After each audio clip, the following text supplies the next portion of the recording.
Shalom Sobat Teman yang dikasih oleh Tuhan. Materi renungan kita hari ini, karunia Roh Kudus harus diimbangi dengan kasih Kristus, karena itulah amanat agung bisa dikerjakan dalam jemaat.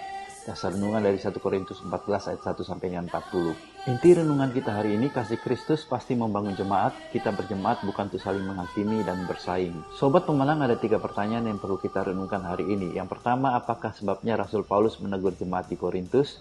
Lalu yang kedua, mengapa karunia Roh Kudus harus diimbangi dengan kasih Kristus? Lalu yang ketiga, apakah tujuan Tuhan melengkapi jemaatnya dengan karunia-karunia Roh Kudus? Kemanapun saudara bergereja, itu ada panggilan Tuhan dalam gereja itu.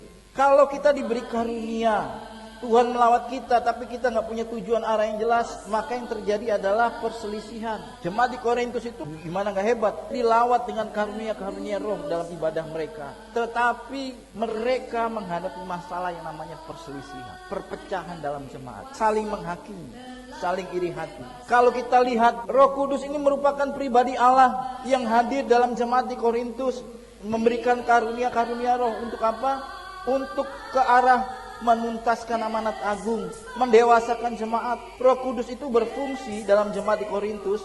Yang pertama saudara, fungsi Roh Kudus itu adalah apa? Pribadi Allah yang menolong setiap orang percaya untuk mencapai kekudusan, semakin serupa dengan Kristus, sempurna seperti Bapa di surga. Ini peran Roh Kudus. Nah, Roh Kudus itu nggak ada tuh di agama-agama lain kecuali dalam kekristenan. Kenapa? Karena itu pribadi Allah tinggal di diri kita. Itu yang menuntun kita menjadi anak-anak Allah. Makanya Roma 8:14 dikatakan apa? Kita disebut anak Allah karena kita mau dipimpin oleh Roh Allah.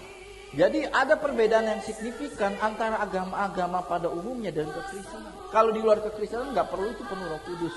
Ya nggak perlu itu mengalami karunia-karunia roh. Tapi gereja yang bertumbuh harus mengalami ini. Karunia-karunia roh dikembangkan.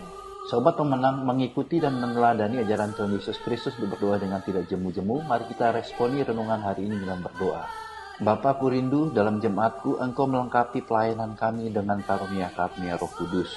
Lalu pokok doa syafaat kita hari ini berdoa bagi gereja-gereja yang ada di Indonesia agar dapat melayani anak-anak secara efektif dan impactful. Salam pemenang dalam Kristus, Tuhan Yesus memberkati.